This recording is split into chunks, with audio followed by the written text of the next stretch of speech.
Okay, hey everyone, it is Tom Panos here, and next to me I've got Scott Dutton, who in around 5 or 10 minutes is going to unpack and deliver some answers to questions which I think are going to be extremely useful for the audience that is going to be watching this live stream.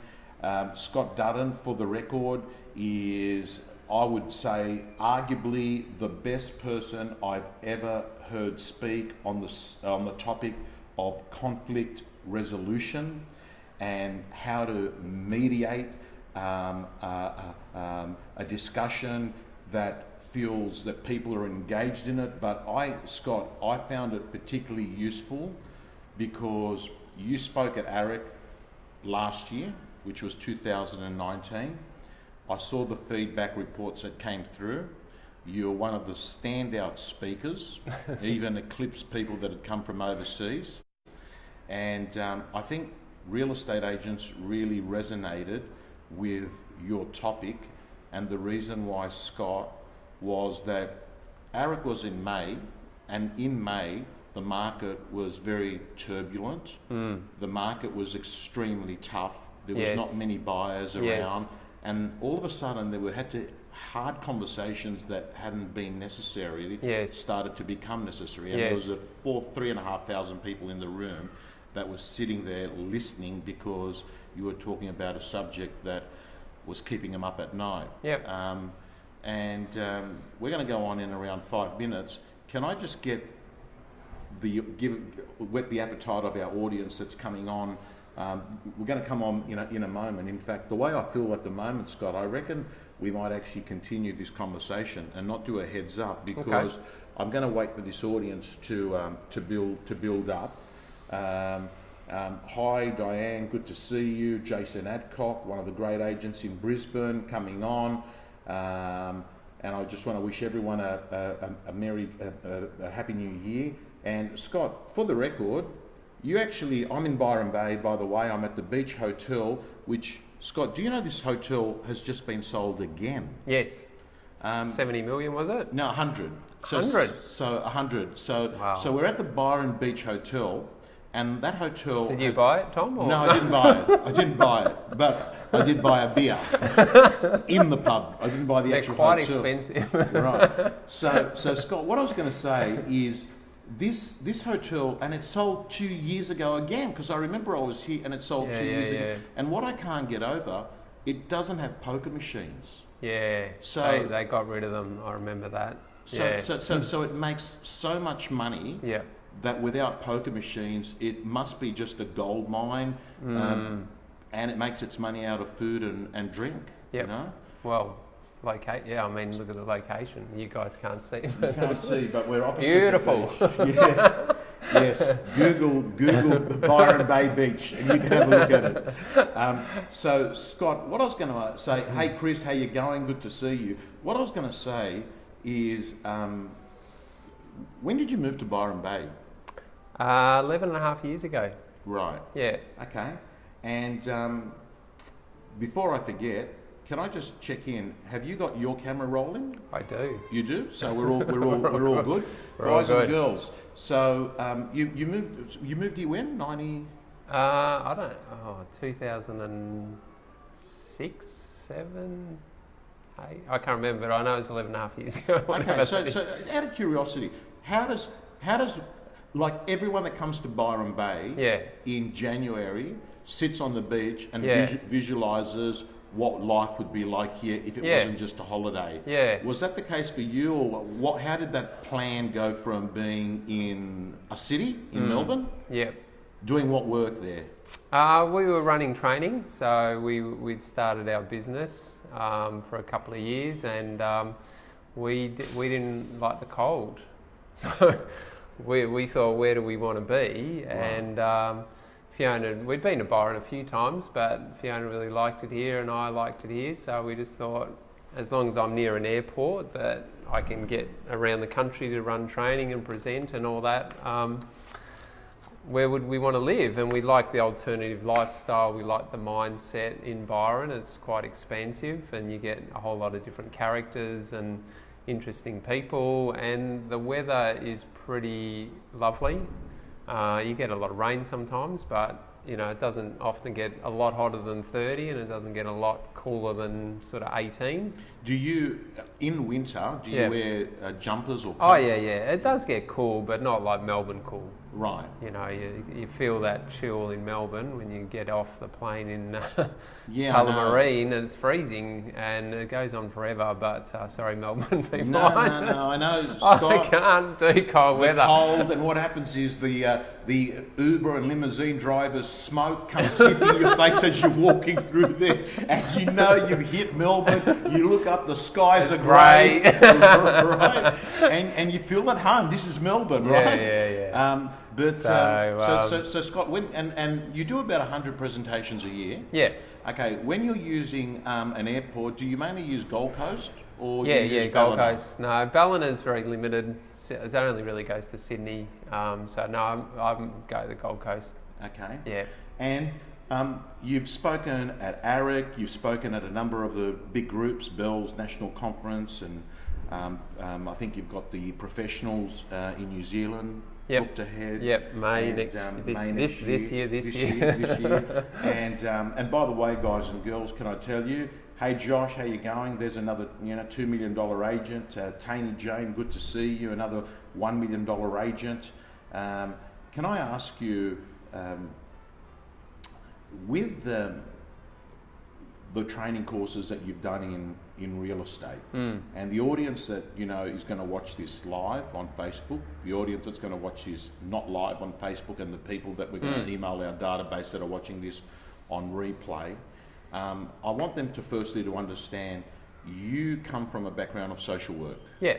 Correct? You're a qualified social worker. Yeah. I actually, my background is a parent-adolescent mediator. So I spent about 8 years working with young people at risk of homelessness and trying to prevent youth homelessness, really. So a lot of conflict with parents and teens. But then I moved into the workplace area and started doing conflict in the workplace, mediation in the workplace.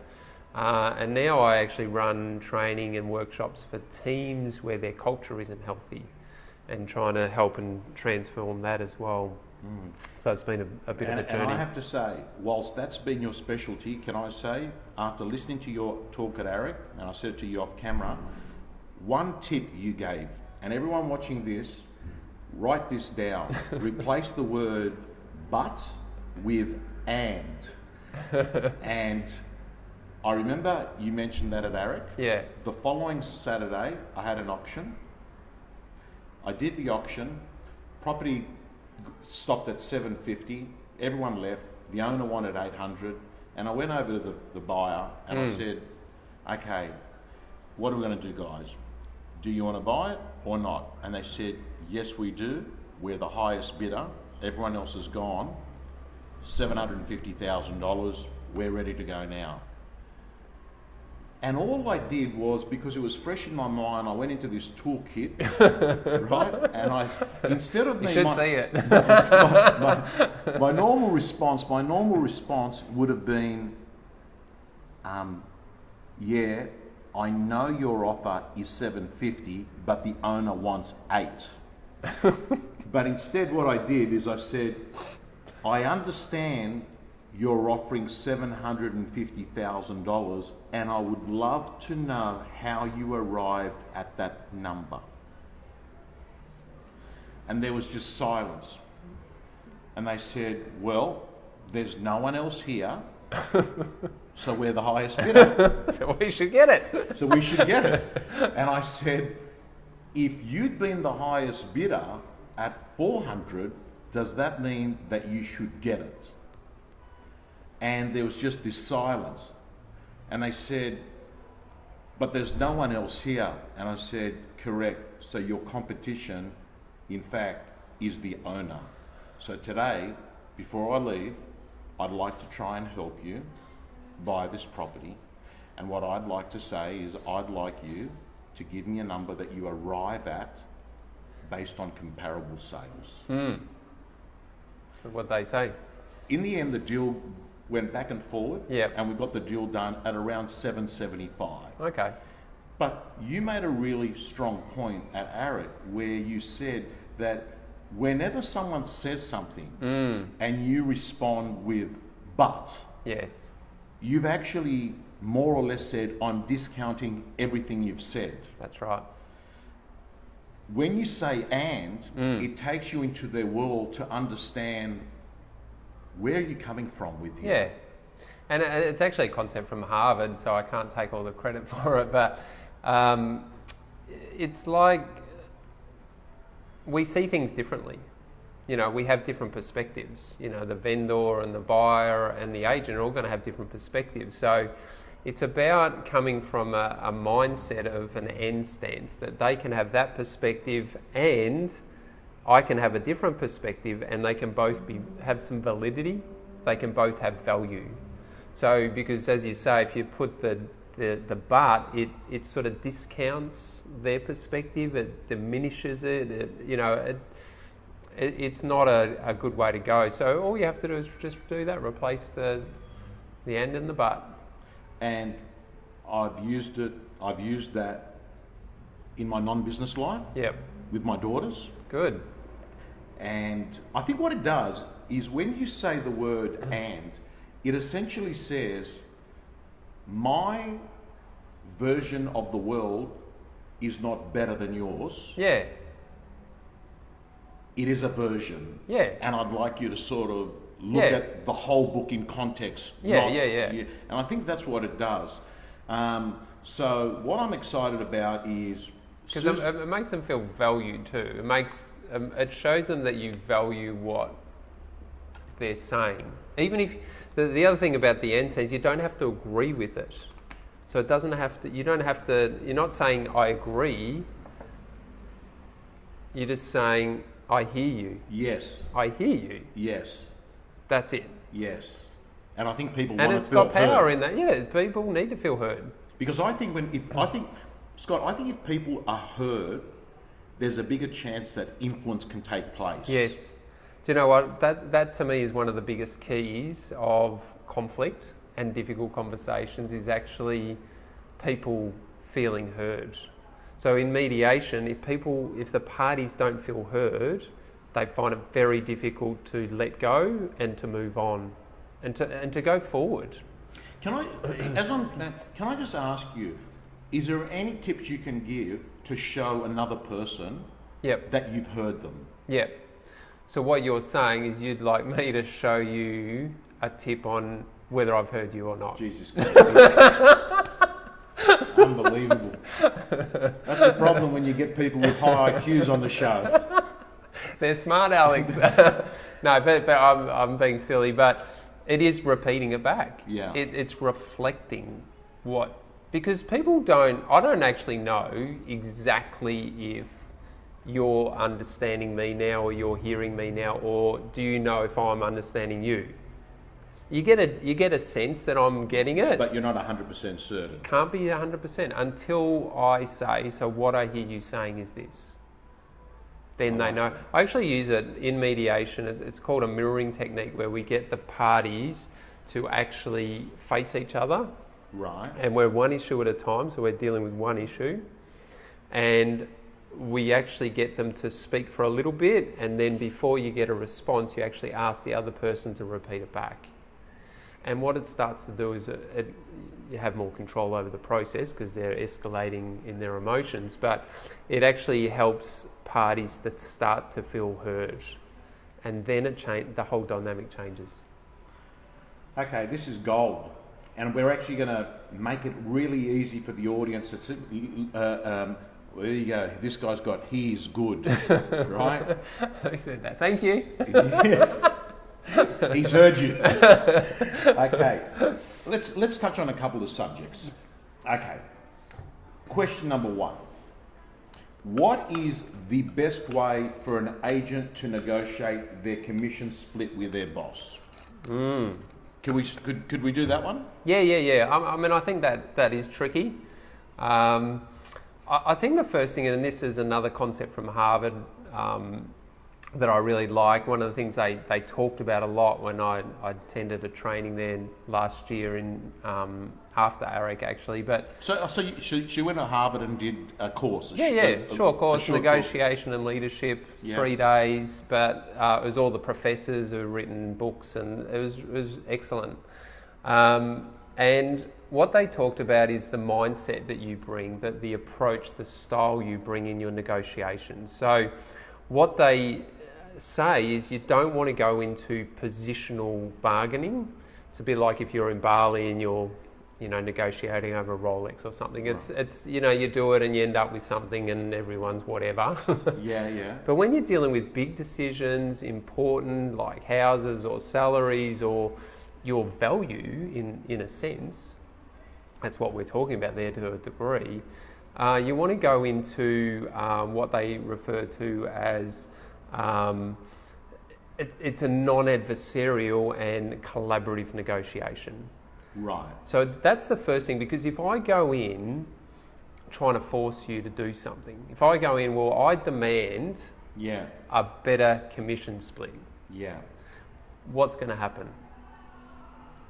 Well, I think if I'm an owner, or if I'm a boss, and I'm a boss, and I've got a staff member. So if they come up to you and say, I'm not happy, I want a better commission split, I want better salary, Tom. I feel like I've been cornered. Okay.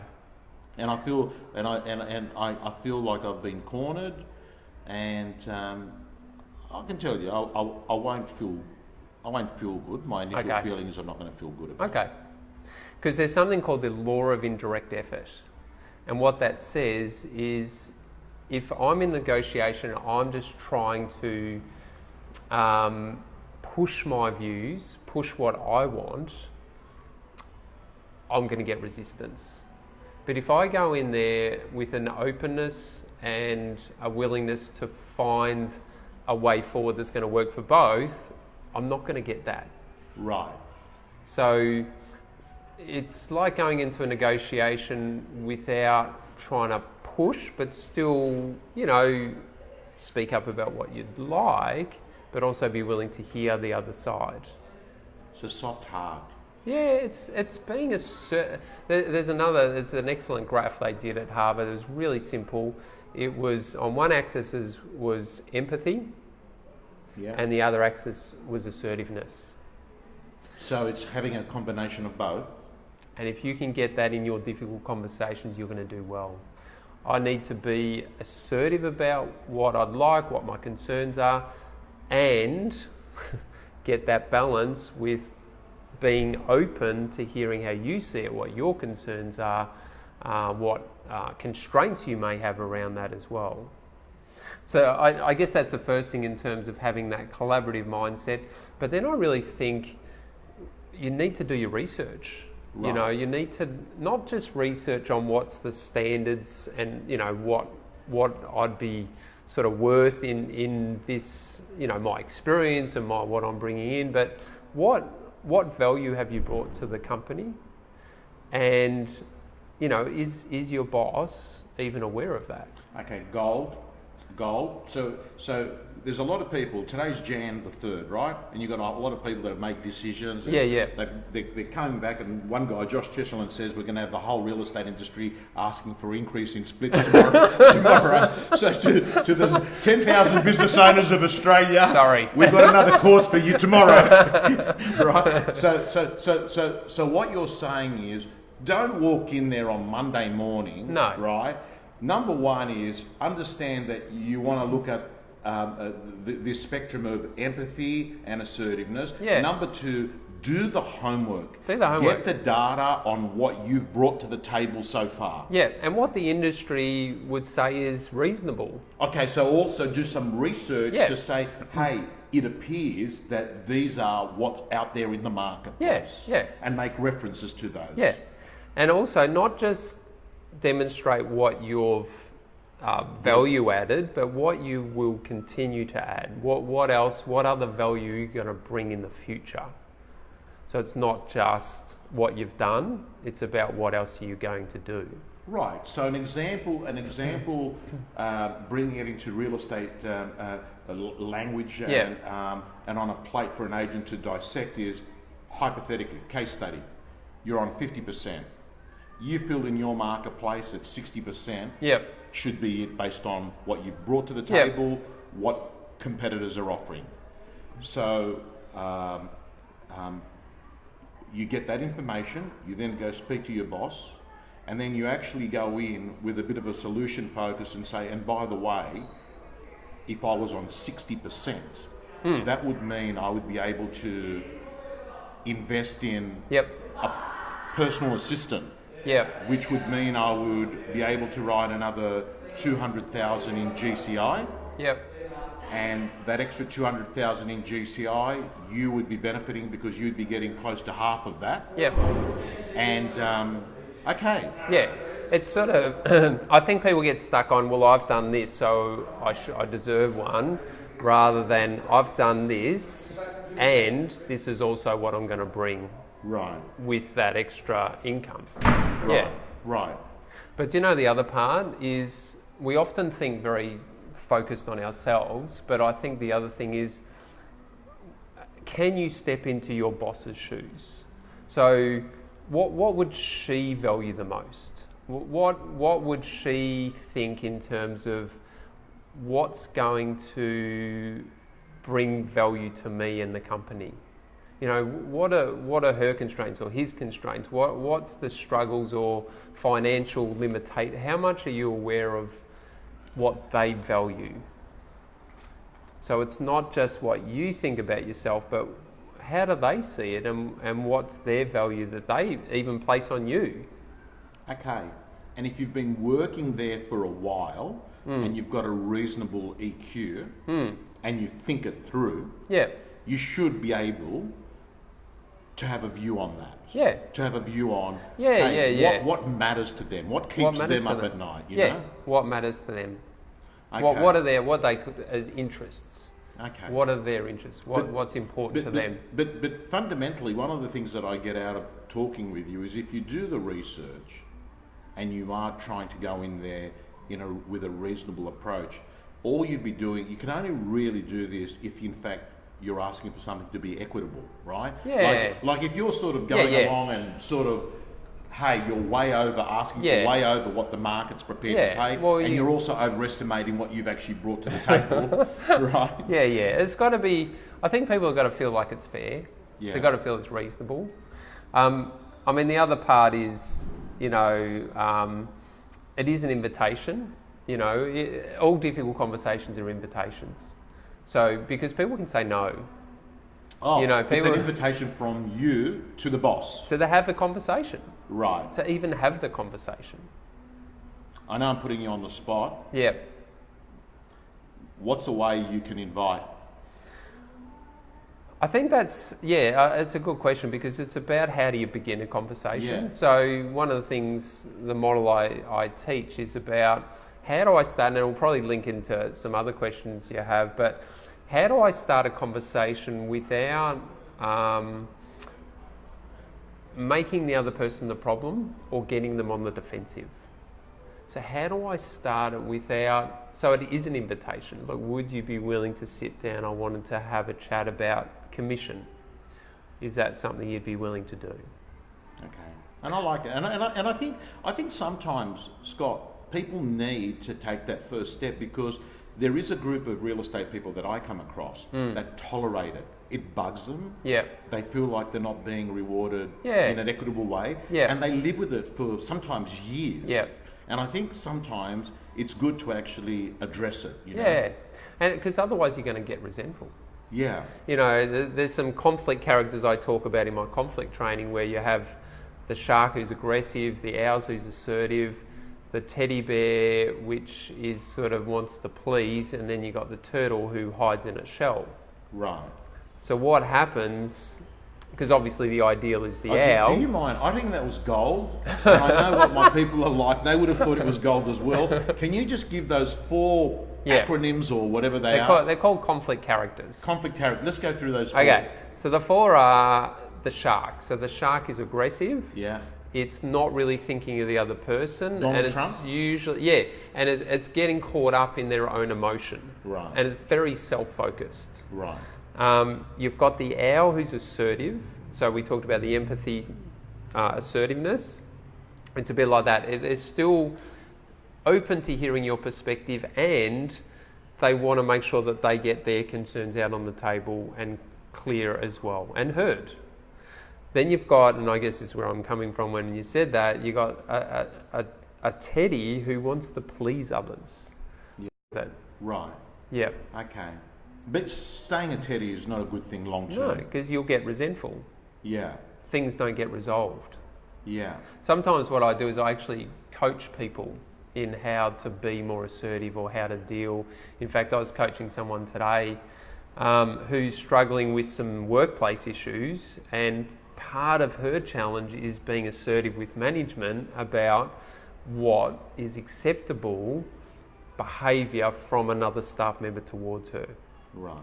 And her struggle, because she hasn't been in a leadership role that long, is how do I be assertive and put in my boundaries? Right. Because for her, she's probably more like a Teddy or a turtle.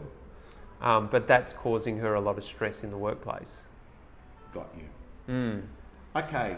I'm just thinking, we've got like 7 questions. I reckon we've been, Scott, I reckon we've been going for half an hour already. But the content is good. Have you got a commitment somewhere? No, I'm good, okay. I'm good. Alrighty. Can I just say one other thing? On that question, if your boss says no, my question to that is, what does it take to get to a yes? Ooh, what do I that. need to get to a yes? Is that Is that gold? When you, Is that gold? you know when the poker machines go ding, right? Because then you know where your gaps are, and what your goals need to be. I like that. What would have to happen for that to be a yes? Yeah. What would it take to shift it to a yes? What would it take to shift it to a yes? I've got to tell you. I'm an owl cross Teddy. Michael Bergio, Shark Owl Teddy. Thank you, Paul. How you going? Guys, do me a favour. Can you please, what I'm going to do is I'm going to pick one winner tonight. I'm going to pick one winner and we're going to give them a free 30-minute coaching session on whatever subject you want, on the basis that you share the video. So what I'll do is I'll go to all the shares and look at everyone, and what I'll do is I'll randomly pick a share person, right? So to participate, we're going to announce the winner tomorrow. You've got to share this in your community. Press that share button, which is on the bottom of the left-hand side, because by the way, that is actually a strategy on social media to get into new communities. You know, when they share it, you know, if at the end of this we get 150 shares, there's 150 groups of people that might have 500 in their community. And of course, I like the eyeballs. Now, let's move on to question number 2. How would you deal with a colleague who goes off and steals your listings, or who does something sneaky internally? How would you deal with that? Okay. I mean, that's tricky again. I think the thing that comes to mind first is, and this is one of the concepts of difficult conversations, is, are you sure? Wow. Are you sure? Because in both conflict and difficult conversations, it is so easy to make assumptions, assume the intent of the other, and make judgments. And if we do that, we can create a big story that may not have much basis. So how do you actually know? Are you sure? Right. So... because if I came up to you and said, Tom, you've been bloody stealing my listings and I'm not happy, and you hadn't been doing it, what's your reaction? I'd feel like, you know, What are you on about, mate? You know, like you can tell I've calmed the language down, right? He's not swearing anymore. Not swearing, right? Not swearing. Thank you, guys. We've got 105 people watching this live right this minute as we're going. It's a good topic, says John Kettle. Fantastic content. Thank you so much. Keep pressing that share button. So what you're saying to me, Scott, is pause and don't just jump in. No. Check your assumptions. Check your assumptions. It's so easy to make negative assumptions, and if we go in with that mindset and thinking that they've done it and we may not be right, and it's better, even if you're pretty sure it's happening, it's still better to start a conversation without blaming the person. Tom? So even if you're sure? Unless you're 100%. Okay. I'd rather go in with a curious mindset. Let me check. Tom, would you mind, have you got time for a conversation? I'm a little bit confused about listings at the moment, and I'm not sure what's going on.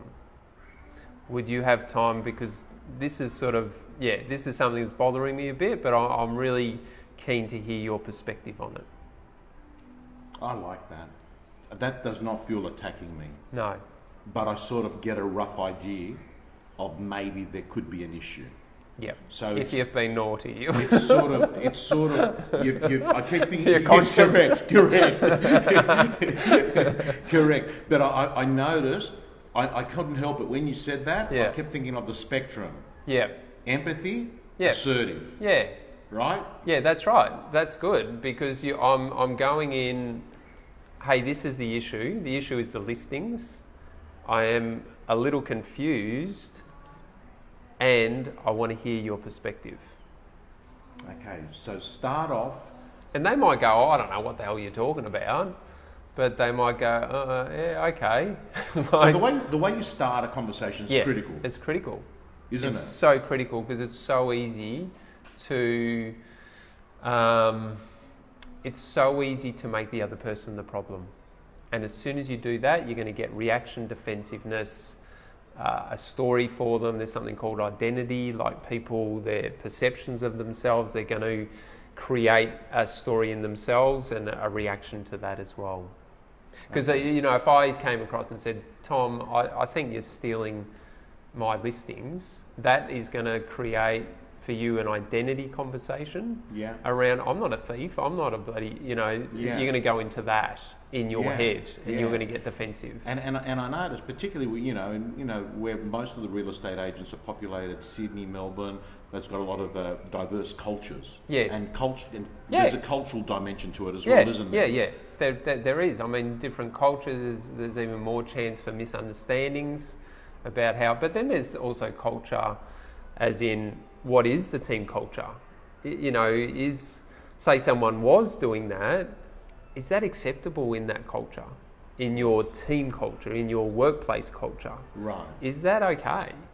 Right, okay, so there's the other issue is that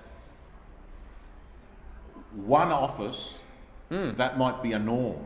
Yeah. Whereas another office, you steal each other's listings. So then you, of course, you have a decision on whether you choose to remain working in an office with that. Or raise it as an issue at a meeting, saying, guys, I'm uncomfortable about how we're dealing with our listings. I don't feel that for me, I don't feel that's the right way to do it. Is there anything else you want to add on that, on the stealing of the listings? No, I think it's just the assumptions and how you start it. So that's the key for me. By the way, guys and girls, if you're enjoying this content and you are ever looking for someone to speak at a real estate conference or doing any training on negotiation, reading people, building a better environment in your office in the way that you handle difficult things, hit him up. I'm going to make sure that Susan, do us a favor, Susan. Can you tag in the comments Scott Dutton, Fighting Fair? So we've got your link there. I'd love people to follow you. You post content on your social media. Yeah. I'm on LinkedIn. I've got a connections on LinkedIn, and a lot of good content on my Fighting Fair Facebook. Okay. Move on to the next one. Yep. You got a salesperson that wants to tell their boss at the start of this year, they just made up their mind. They work hard, everything's good, but they just feel like the processes and the systems that the office has got are not helping that agent operate to best level. What's the way? So in some ways, it's a little bit like the commission one. Like I'm there. So how does a salesperson approach their boss to say, I'm unhappy with the lack of systems and processes in this agency? Not like that. Not like that. You didn't have a good time, did it? I'm not happy. Again, it's just thinking about how you frame it. So it might be something like, look, Tom, I think what you've created here is really amazing. I love working here. I think it's a fabulous place. I want to be the best agent I can be. And I feel sometimes that some of the processes and systems make that more difficult. And I guess I want to have a conversation with you around whether you're open to exploring how we could do that to not just make me a better agent, more efficient agent, but also for all staff to be more efficient as well. Would that be something you'd be willing to chat about? I think what you're talking about is absolutely superb, Scott. I'm not just saying it. I think to myself right now, and you've got to understand it, there are certain business owners who have this thing called CEOs. I didn't know if you're in role or not.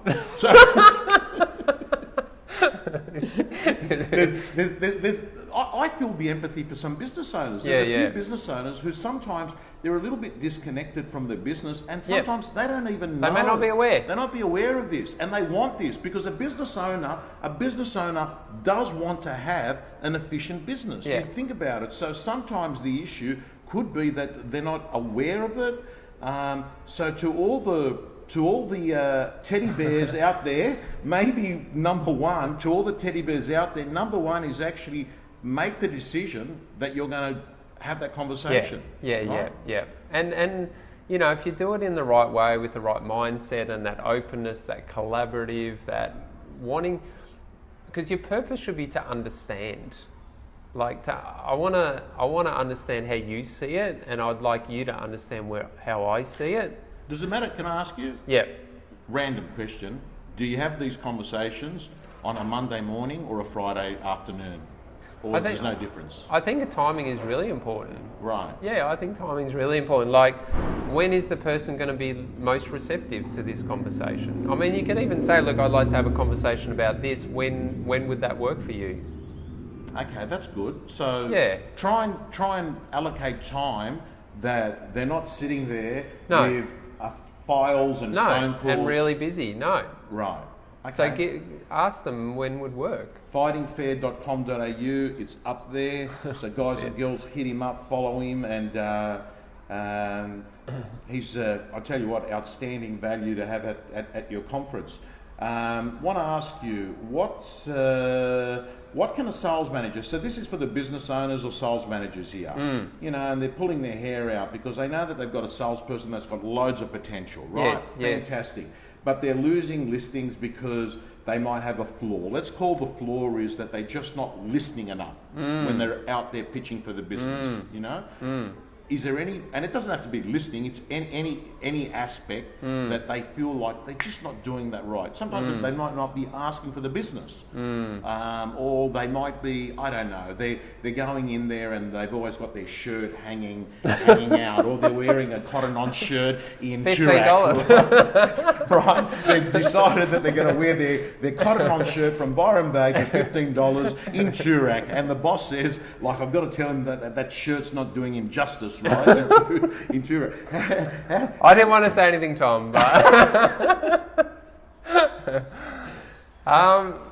look, I mean, it's the same concept. It's raising in a curious way without trying to put any judgment on it if you can, and just naming the issue, but then opening it up to them. Right. Opening up rather than just telling them what your concerns are. It's saying, look, Tom, I've had some feedback and I wanted to share it with you. I do have some concerns. I really want to hear your perspective on it. Okay, I want to understand where you're coming from. So I guess the issue is around listening. And I think there's been some input to me that that's not always happening, and I'm concerned about how that impacts on your capacity as an agent and your potential as an agent. Okay. As I say, I want to hear how you see it. I want to know your thoughts on it. I'm getting some basic fundamentals in what you're saying, and I'm gonna and here's in the conversation we've had so far. Here are some of the things that are coming out of it, Scott. Yep. Like go in with a bit of a curious mindset. Lovely. Number 2 is don't necessarily be 100% certain that you're absolutely right. No. Check it. Because you know what, often there's a lot of info we're not aware of. Yeah. Don't assume you don't know it all. What you don't know. Exactly. So go in curious, because there's going to be stuff you don't know. I want to fast forward and ask you, what are the 3 biggest traps in conflict you think? Yeah, and we've sort of touched on a few of these, but the first one, I think, conflict and difficult conversations. In conflict, it's blaming the other. So we're very quick to often blame. And it actually links to the brains in our head. So I don't know if you're aware, but you actually have 3 brains. No, I didn't know that. I didn't know that. I know. Tom has 3 brains. 3 brains. I didn't know that. I've got to. I mean, I've got to be. I'm not upset with whoever's given me my brain. I didn't get a high IQ. I got a reasonable one, and I got a reasonable EQ. I'm happy with what I've been given, but Rubik's cubes take longer than what most people, but I get through. But there's 3 brains. All I know is there is a part called an amygdala. Yes. So that's part of the limbic system, which is one part of your brain, and then you've got an oldest part of your brain, which is like the reptilian dinosaur survival part. Right. So, and then we've got the newer part, which is the thinking, rational, logical part. So when we're in conflict, when we're under stress, having those conversations, guess where we go? To the rational? No, we don't. We go down to, we feel... The thing with conflict and having these stressful conversations is that we can often feel under threat, not so physically, but more psychologically. So we go down to the lower parts of our... Yeah. Protect myself. Yeah. Which is not rational. It's not rational. It's fight or flight. That's right. It's survival, it's protective, it's emotional. So one of our challenges in these situations is how do we get ourselves into the more rational part of our brain? Is that easy to do? You can through meditation, but we calm ourselves, but it can take some time. But it's like, are you making decisions when you're in those lower parts? Okay. Because they're not usually going to be wise decisions. Okay, well look, for me, just being, I had that wrong. I would have thought to myself, under pressure, I've got to come up with the right answer. And I would have thought, hey, the right answer for me is try and be rational. But the more I think about it, hang on a second. The last thing I want to do is look like I'm the bad guy in a situation, so I'm going to go off and protect myself straight away. So I get that. And what you're so yes, meditation. Also, just being aware that you do this.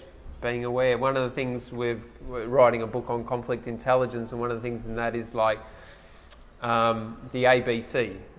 So when we're in conflict, it's having that awareness, as you said.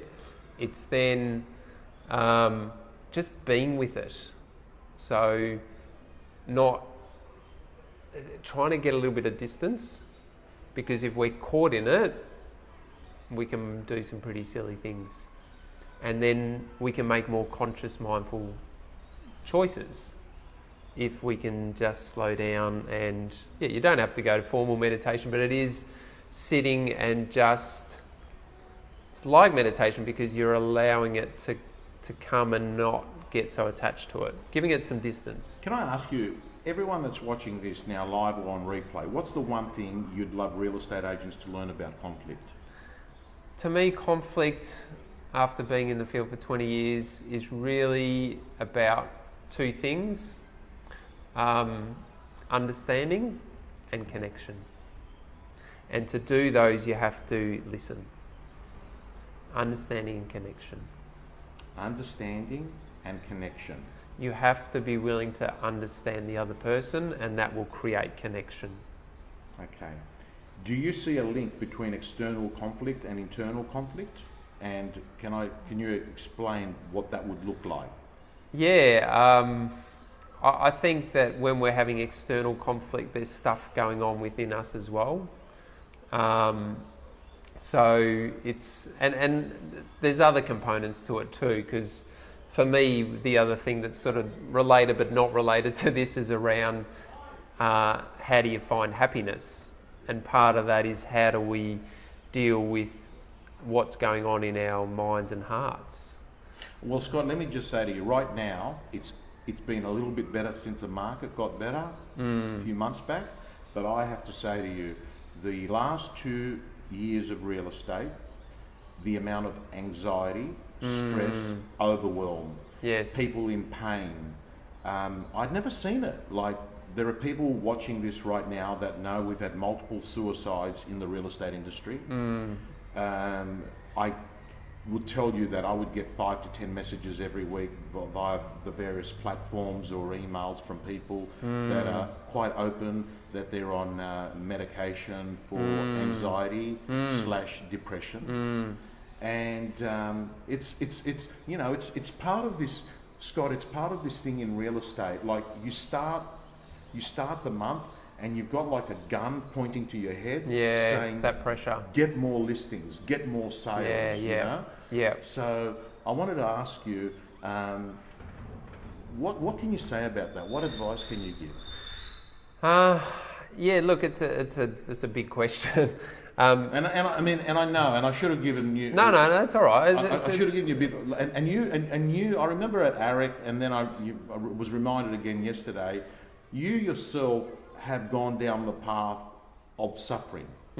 You lost both your parents at an early age. How old were you? I was one when my dad died quite suddenly of a heart virus, and then Mum died of cancer when I was in grade 6. So I was about 12. Okay, so at 12 years of age, you had no mother or father. I had a stepfather. So Mum remarried, and then they had a couple of kids, so I had a stepfather. But I didn't get on with him. Right. So we fought, and I didn't feel like he tried, and he's still around, and we get on okay. But I didn't feel like, there was a disconnect there, and there was a lack of understanding and all that sort of stuff. So I struggled. Yeah, so I struggled for quite some time. I struggled in my teens. I was quite unhappy. I was really lost, I think. I was really quite lost, and that continued, even though I did a couple of degrees. I did a science degree to major in psych because I thought that might help me. Did it? No. Right. Okay. That was a bummer. So there you go. We'll save you 4 years. Yeah, 3 save years. you 4 years. Right. No, it wasn't very helpful. I did see a counsellor at Melbourne Uni who was helpful. So that started to get me some insight into what was happening for me. And then I met my partner, and then she introduced me to India and started going to an ashram in southern India. And the reason for that, because I was suffering. I don't think it's just me that suffers. I think majority of people with a mind suffer. Yeah. Because we don't know how to manage our minds. It also links to your heart and having an open heart. I've learned that as well. I can't have a closed heart. That doesn't work. But our mind is, in India they talk about it like a monkey. So we jump from thought to thought to thought to thought. And if we don't have some control over that, we can suffer. And I used to go follow these thoughts that were not helpful and not healthy, but in my mind they made sense. And I'd go down these holes and I'd end up quite depressed. And then it'd be really hard getting out of that hole. So I'm on a sort of a semi-retreat environment at the moment, but doing meditation, I'm doing 2 hours of meditation a day, because I know that unless I have control of my mind, I can get anxiety and go down that depression path. I mean, I've improved a lot over the years, but I still know that I have to continue to do that. Okay, so when you are doing meditation, yes. and it's an interesting subject because it is one that I get asked a lot of times by agents, how do you meditate? Yeah. Do you listen to music? Okay. Or people say, I can't meditate, Yep. I've got monkey mind. Yeah. Can I just go through a couple of questions on meditation? Yep. Do you listen to music when you meditate? No. Okay. No. That's more probably relaxation. Right. Yeah, there's relaxation. Do you close your eyes when you meditate? Yes. Okay. Do you sit or on a chair, or do you sit on the floor? Do you have a particular posture? Yeah, I sit on the floor cross-legged with a cushion and try to keep my back straight. Okay. 2 hours straight? No, 2 hours straight is pretty hard. Right. Because you're not supposed to move. Right. At all. So, no, I probably do half an hour at a time, generally. What do you think of? Well, that's the whole idea. So my partner, Fiona's actually like a meditation teacher, really. She spent 3 years meditating in India, with a few little breaks, but solid three years. So she really understands the mind. She taught me the Vipassana meditation, which is just... And the thing I've struggled with a long time is believing my thoughts, taking my thoughts too seriously. Right. And not discriminating enough amongst my thoughts, and that's why I've ended up in holes that not good. So Fiona would say to not believe your thoughts? Don't even engage in your thoughts. So when you're meditating, so if I'm meditating, I will just breathe through my nose, and thoughts will come, but you just let them pass. Then if you engage in one, you just bring it back to your breath. And what it starts to do is, and she's sort of termed this and stole it from you a little bit, but it's like a mind gym. Right. And you're building your meditation muscle. So it's like the better you get at that. We were talking the other day about this, and she was saying that when she was in India, she was so good at it that she had a thought she could just cut it straight away. Okay, because I actually think when I look at my own life, yes, I never had a bad day. What I had was a bad thought. Yes. That I didn't catch in time. Yes. That I focused on it, gave it oxygen. Yes. I catastrophized. Yes. I went from one step to another step, yes. which was even a worse step than the yes. first step. Yes. And then what would happen is I took something that if I'd managed it early yes. on, yes. I would not have had a bad day. I just had a bad strategy on that bad thought. Yes. Right? Perfect. So stop it. Stop it. So I want to ask you, how does meditation yes. for half an hour yes. end up helping that outside of meditation? Yeah, I think it's slow. It's not a quick fix. So Fiona always says you can't buy happiness at a takeaway shop. Right. It takes practice. It takes, monks go and... I don't think you have to go and become a monk or even necessarily go to an ashram in India. It's about how well can you manage your mind? Right. How much does your mind create anxiety, worry, stress for you? Because they talk about, and I was just watching a talk the other day from like a lama about the mind, and... she was saying that, like, your happiness has nothing to do with your external circumstances. For us in the West, that's hard to get our head around because we go, well, and I know you've had some challenges, people have challenges, and of course that's going to have an impact. But what they say is, in the end, and you know, my parents dying is going to have an impact, of course it is. But in the end, it's how we think and what thoughts we attach to and engage in and indulge in and become obsessed with are the things that is whether we're going to find happiness. If we're trying to find it externally, it's not going to happen. You know, because it's temporary. I'll tell you something strange. Susan Zhang, who's on here, who is my business manager, in the last 3 or 4 weeks, I've noticed that she had come up with a lot of creative ideas. And, you know, she's worked with me for nearly a decade, but I noticed there, and I said to her yesterday, while I'm here, this is by phone. It might have been a text message. I said to her, can I ask you, have you been going to the gym? Because I can't help it that, you know, I've just seen a new Susan reappear. Okay. And her response was, I've been meditating a lot. Wow. Right? And that was by text message, and I'm even Good on you, Susan. actually, you know, so one of the things that I'm getting out of this is mind management equals emotion management equals real estate management. Because I've got to tell you, Scott, real estate, on the first day of every month, you got a gun pointing to your head saying, get listings or you won't eat. On one phone call, you have someone that has basically said, I've decided I'm not selling my house in Bangalore, and you've just lost $30,000 in a one conversation. That is something that is something that the bartender at the beach hotel tonight doesn't go through. No. Right? Like, they're going to get paid. They know there's certainty in their life, right?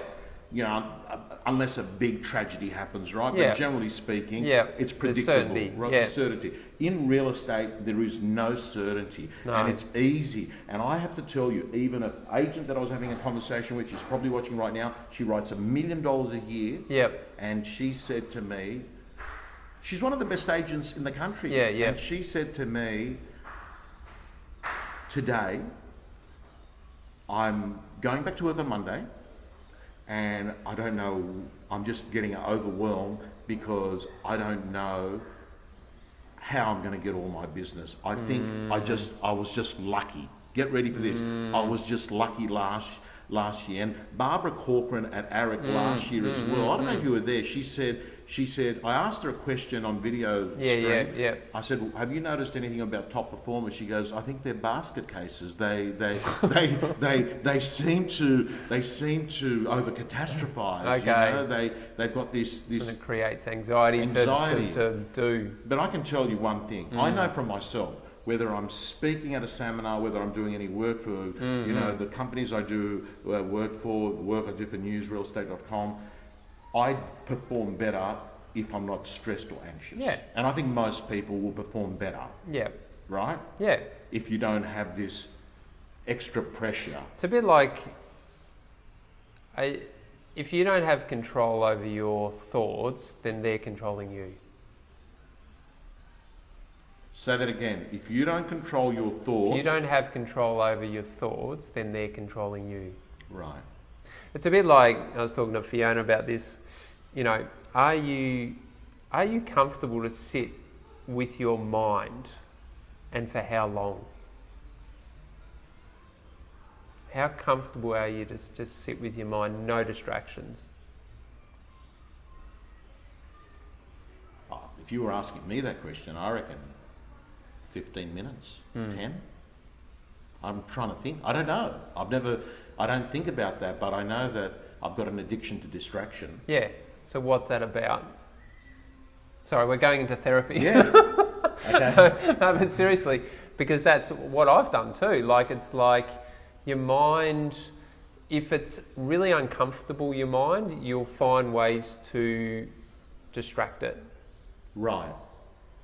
So we distract ourselves with things because we can't sit with ourselves.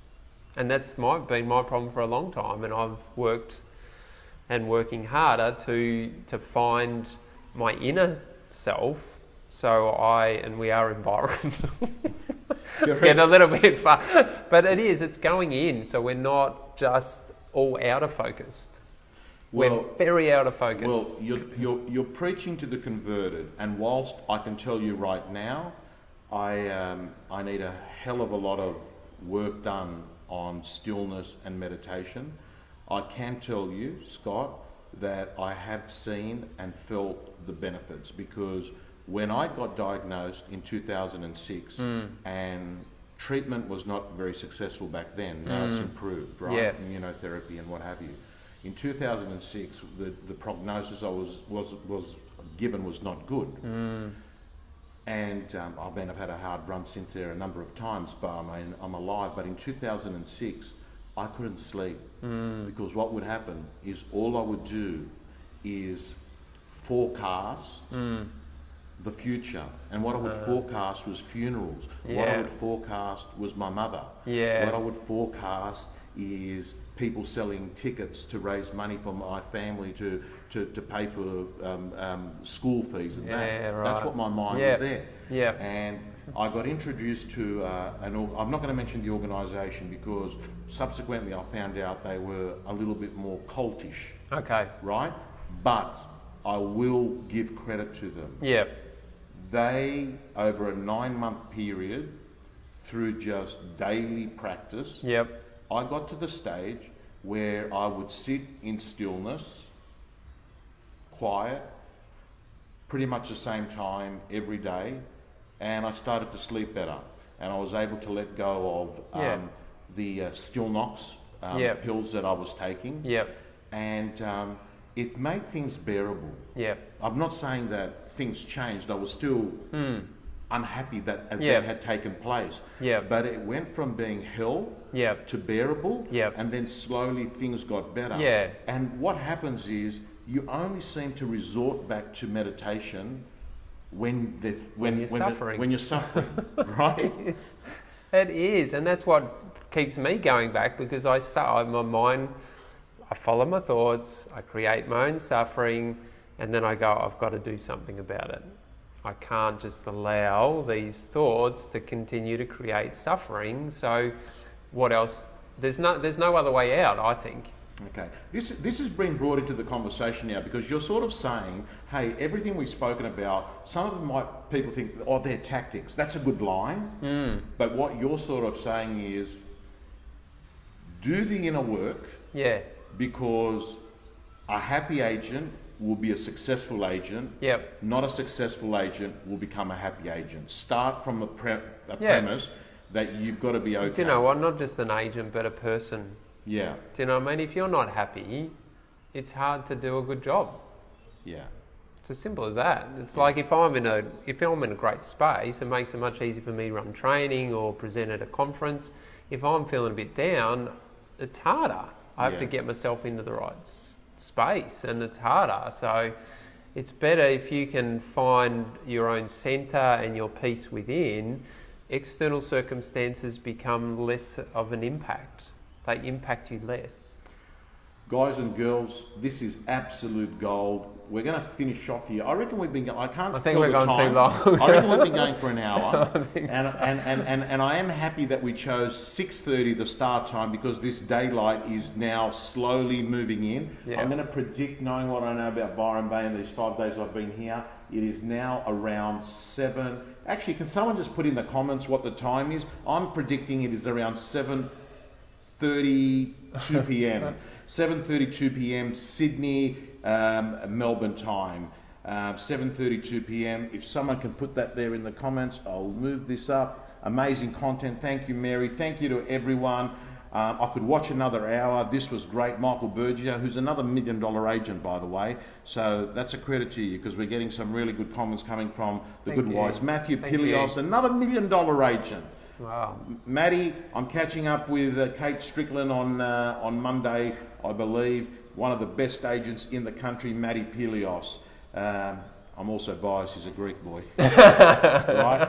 So, Scott, I want to thank you so much. That's all right. We've got your details in the comments, where they can get a hold of you. But Out of everything that you do, can I ask you, what do you love most? Doing keynote presentations, or do your workshops, what are they, 3 hours or full day workshops? Most of them full days, but some of them are half day. But no, I love doing both. I love training, I love presenting, I love connecting with people, so I enjoy it, we have fun. Okay, so at the end of this, I'm going to make sure that Scott goes into the comments and actually types in his own details under your own profile. Guys and girls, do me a favour.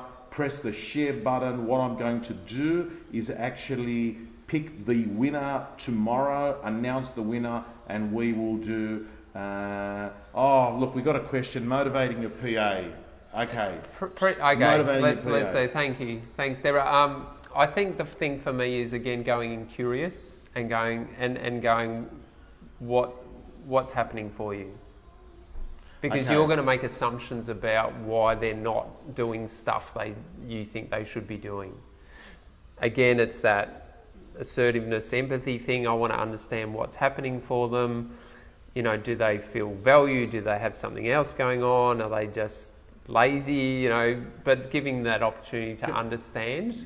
And after your 1 hour lesson, what I'm going to do now is just do a role play on how I would have that conversation. Based on everything that you've said, I'll do a quick 60-second role play. Okay. You're the PA. Okay, good. Hey Scott, how you going? Yeah, I'm pretty good. Okay. He's not looking at me for a start. It's not a good start. Sorry, Tom, I was just having a drink. Okay. Scott, the first thing I'll say is, mate, I've got to thank you again. The way we finished 2019 was it was our pretty best, good, wasn't it? It was our best year. Pretty good. And I just want to thank you. And the market's turned. Actually, I've been thinking about maybe a pay rise. Okay, so if he'd asked that, he hadn't been watching this video because he got the timing bit wrong. He didn't do the right timing. It should never be done when you're about to have a crucial conversation. I just want to throw it in there. Okay, so please, never have two crucial conversations at the one time. Right? My mic fell down. Okay, so... All right, we'll try that again. I'll try not to be naughty. No, he's I'm very naughty when we do role plays in the training. So okay, so Scott, you finished a great year. Yeah. All I want to let you know is I've set a goal, and I want to make 2020 our best year ever. Great. I want to achieve gold status in the Ray White group. Yes. And one of the things I notice is that when you and I are flowing and we're in sync. Anything is possible. I do notice that there are periods, and I've noticed it in the last day or two, where that doesn't seem to be happening. I'd love to know, is there something that I should know, or is there something I can help you? Is there something you want to share with me that may have given me that impression? Yeah. I really don't like you anymore. No, that was good. If I could get you to like... That was good, That was good because it felt like it was really hard to not be honest. Do you know what I mean? It didn't feel attacking. It felt like it was... I don't know, I was silly by saying that, but it felt like... I was nice to you at the start. You were not, of it. but you were. But you were opening... You were giving me an open to say what's going on. But I can tell you one thing, is I went into method actor role, which is I tried very hard to think that maybe there is something going on that I don't know about. Yeah. And I was curious. That's good. And that's what I came across. Instead of me thinking deadbeat.